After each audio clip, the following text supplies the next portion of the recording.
We're at Rockstar Studios, and you're watching Urban Matrix.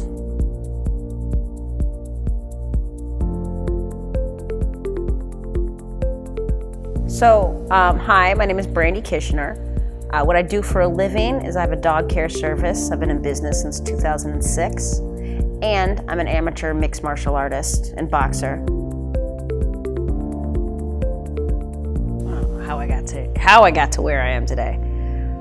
Well, it's funny, like, I'm originally from California, and came here in 1997 for college. I went to the University of Chicago, and planned on being an academic most of my time, working for a political, like, left-wing newspaper, and really found that the sedentary life was just gonna make me fat. I was gonna be fat and sick if I continued in academia and writing my whole entire life. And then, did I really wanna be fat and sick? And then, so I quit that job, decided to start my own business. My current partner and I, the love of my life, Dana, we're buying a 4-flat right near my other building in a little bit. And then I also used to be very fat, like I was like, and I know fat's a politically incorrect term, but that is the way I think of it. I used to be fat. So maybe about 5 years ago, I was dealing with a course leader, because I also lead self-development programs, and I was dealing with a course leader, and she really wanted me to lose 20 pounds. And she thought that if I just lost those 20 pounds, I'd find the man of my dreams. Because I date men, I date women, I've dated everybody. And then I just kind of am not the kind of person that's gonna lose 20 pounds. So I thought, you know, it's not really worth it for me to lose weight unless I was already, and I'd been studying martial arts since I was a kid, since like I was 10 years old or something, 9, 10 years old.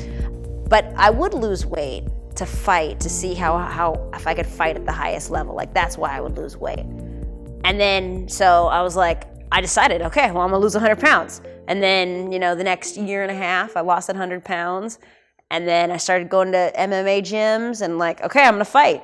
And first they're looking at me like, everybody says that all the time. And I knew I could fight. Like, I've been in plenty fights, so I knew I could fight. And I've always trained with men, so I knew I could fight. And then I would just start sparring the guys in the gym, and then, you know, okay, I think I'm ready. I'm gonna start taking fights. And then I started taking fights. Oh. I'm passionate, for sure I'm passionate. I'm passionate. I can be a little extreme. I don't know if that's an adjective, but I can be extreme. So I'm passionate, extreme, and, you know, I care. I care a lot. Like, whatever I'm doing, I care to do the best that I can do. Like, no half-stepping. So, yeah.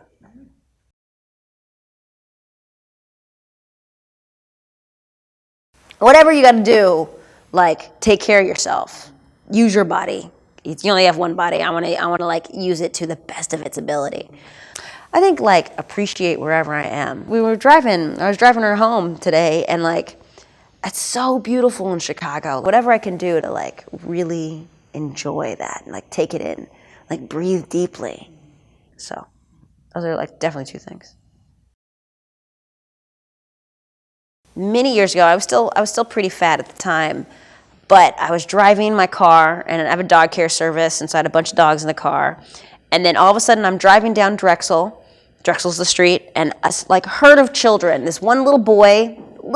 I mean, he looked like 7 years old. He was just little and scrawny. He runs right past my car, and I'm driving. He dashes right past, and then after him, I have to like scrap on the brakes because this herd of wild children are following him. And they, like, Drexel's a boulevard street, so there's this large grassy in the middle, and he hits the ground and like tumbles over, and like these like 4 huge chicks are on top of him, and they're beating this child. They're gonna die. I don't care how big you are, but if you are a fragile child, you're gonna die. It really doesn't matter.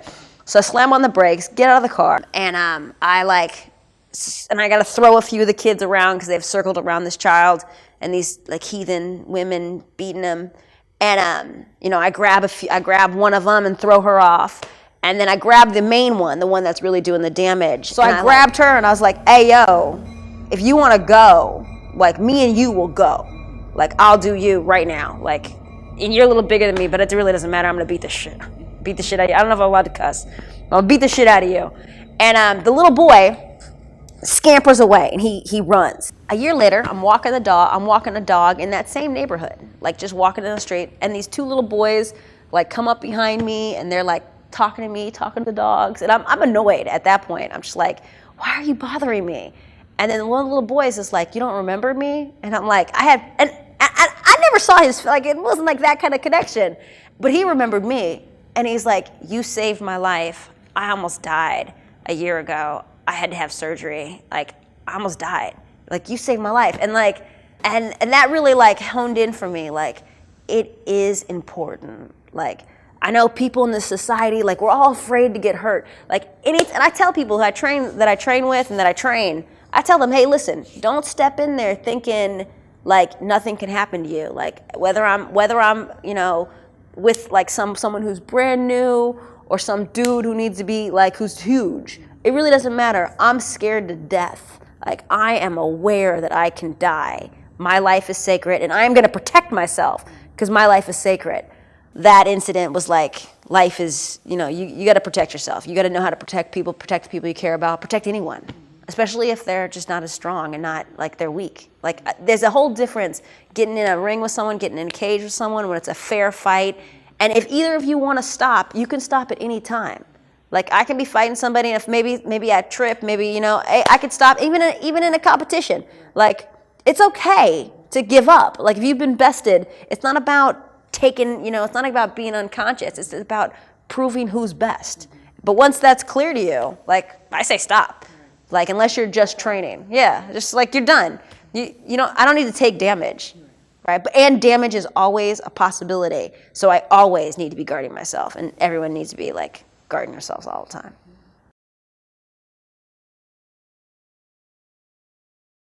You know, it's funny, like, there's a physical aspect even, like I was talking about taking care of yourself. And there's a lot, like, you could hurt yourself. Like, I could get hurt fighting, or I could get hurt walking down the street. Like, people get hurt. So really being conscious in your body that I'm not, like, hurting myself or hurting someone else, but really being aware of where my body is in space, like hyper aware all the time. Like, it's my body, I should know where it is. So that, like, for sure, especially if you have an active life, as I think everyone should. Physical really, but also just taking care, like looking at your diet, looking at your exercise, your recovery, or like, recovery is a big one. Like, I've always worked out a lot, and when I was fat, I would just like eat a bunch of food and wonder why I wasn't losing weight. Like, I work out 4 hours a day, why am I not losing weight?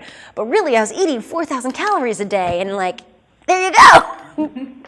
But no, recovery, like once I started fighting, and like, you take damage, like even in sparring, I may take damage, or like working on grappling, like you're gonna take damage. So like actually making time to like take baths, like yesterday we went to a jacuzzi. Like, me and my partner were just like, okay, so we're gonna go to a jacuzzi. That is something that wasn't part of my life before fighting, but it's a good thing to recover. And like, I had one boxing coach who gave me a challenge. He was like, because I used to get like very little sleep. I used to get like 4 to 5 hours of sleep a night, and that was just like regular for me. Like, I was fine. And then he was like, no, you try getting 8 hours sleep. I was like, that's impossible. He's like, if you got 8 hours sleep, your fighting, even in sparring, would just dramatically improve. So I gave myself a challenge for a month. I got 8 hours of sleep, like as a matter of my word, that month. Every night, I was like, do whatever I can, not even get up. If I gotta miss a workout, fine, 8 hours of sleep. And the leap that my fighting took in that month was huge. Oh, well, several things. One, control your breathing. And like, even in, and I have to be reminded of this, like, I haven't gone swimming in a long time, and last night my partner took me swimming. Then we did jacuzzi. But anyways, so we're swimming, and like, I'm trying to compete with the people who are swimming because I'm freaking competitive. And like, I noticed, like, she says something like, oh, you breathe through your nose. And I had noticed, like, right away I was mouth breathing, like coming out of the water and breathing through my mouth. And most human beings actually are mouth breathers. And if you're a physical athlete, and you get, you know, physically engaged and your heart starts pumping, all of a sudden you start breathing through your mouth. Horrible way to breathe. Do not breathe through your mouth. Breathe through your nose. Control your breathing. Do some deep belly breathing. So like it's like a mantra that I have that I give everyone new that I'm starting to train with. Like, control your breathing. Breathe deeply. Breathe through your nose. You control your breath. You control your heart. You control your heart. You control everything. And the moment you lose control of your breath, like, you're gonna lose whatever's going on. You're just not present. You can't pay attention to anything else because you're just struggling for oxygen. So get oxygen, and that is deep belly breathing through the nose. Even just this morning, like so here's the thing. This is the truth about all business. Like, you offer good. So one rule is promise something. Over-deliver. So always over-deliver on whatever you're saying, but never over-promise. Because if you over-promise, that's just a lie. People just lie. But if you over-deliver, people love you. Even if you know you're going to over-deliver, don't over-promise, over-deliver. It's just, okay. And here's the other thing with all business. And my first business coach, he told me this. And he was like, people aren't paying you for your expertise. And I was like, but I'm great. And he's like, well, you may be, but that's not what they're paying for. They trust you. Like, so when somebody trusts you, they just trust you to be your words. You're your word. So like even, I got a referral this morning. I got a referral, I guess, a few weeks ago, and the people just called me this morning. So I'll get to them later in the week. Like on Saturday or Sunday, I'm just not replying to you, but I will reply to you when I say I'm going to.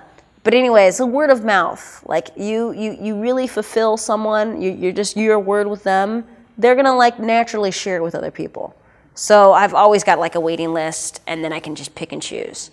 And I only take referrals or people I meet and I like, because like you got keys to people's houses. You're taking care of their dog. If I don't like you, it's not like it doesn't matter how much money you give me. And even if you don't.